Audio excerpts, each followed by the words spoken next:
With a chopping board that has a handle, I'm just applying some painter's tape across the board.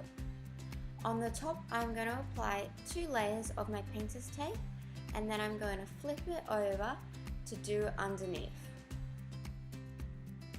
On the underneath of my board, I'm going to cover the whole bottom in painter's tape where the resin will be applied on the handle.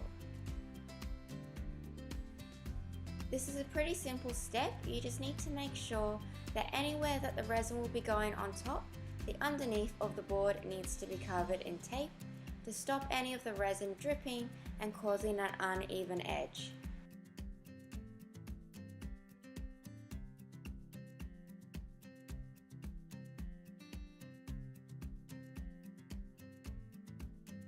Once the bottom of the board is covered, you just want to go along with a pair of scissors and cut it really tight to the edge. You don't want any of the tape overlapping onto the board, so just go over and make sure it's cut perfectly flush to the edge.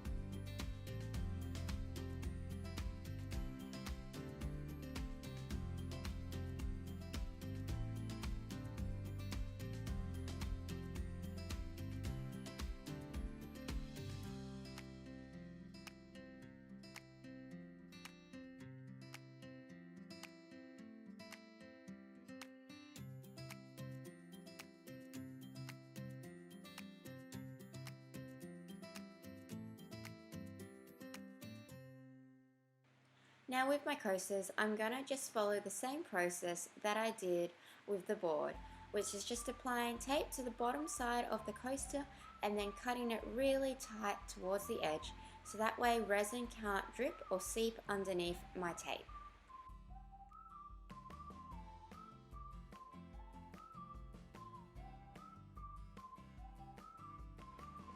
All you need to do now is just place your board and your coasters up on cups while you pour your resin.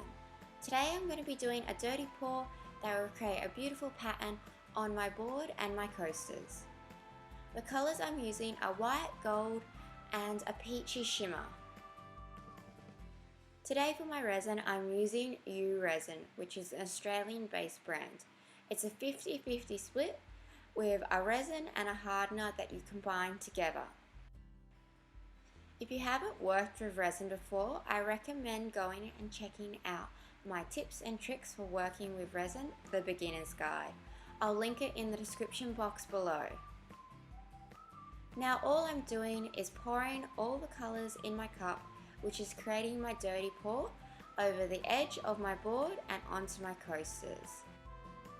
On my second board I haven't taped the top, but only underneath. This is going to create a different effect, so I won't have a perfectly straight line. So I thought I'd show you the 2 different ways. Now it doesn't matter if the resin drips underneath, because that's why you've taped it. So feel free to have the resin pour over and fully cover your coasters and the edge of your board. If you haven't already, go check out my Instagram, as I post a lot of clips that don't make my YouTube channel.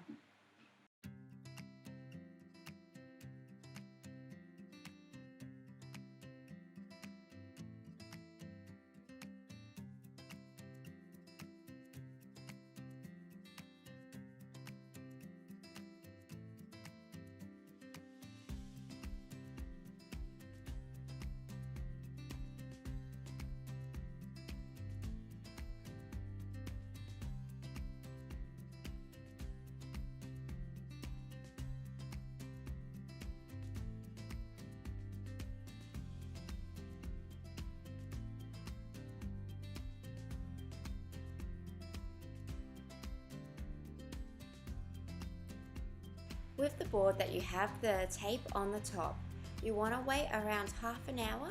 This does depend on the resin that you're using to peel the top tape off.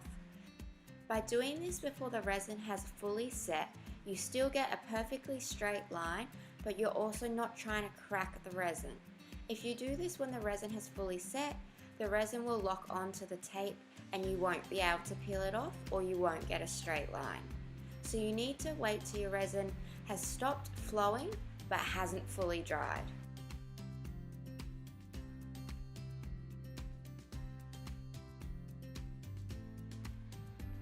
I've waited 24 hours for my board and coasters to fully dry. This waiting time does depend on the resin you're using and the temperature of the room. If the temperature of the room is really hot, your resin will dry a little bit faster. All I have to do now is peel the tape from the bottom off. This will get any excess resin that has dripped underneath, leaving you with a nice smooth surface.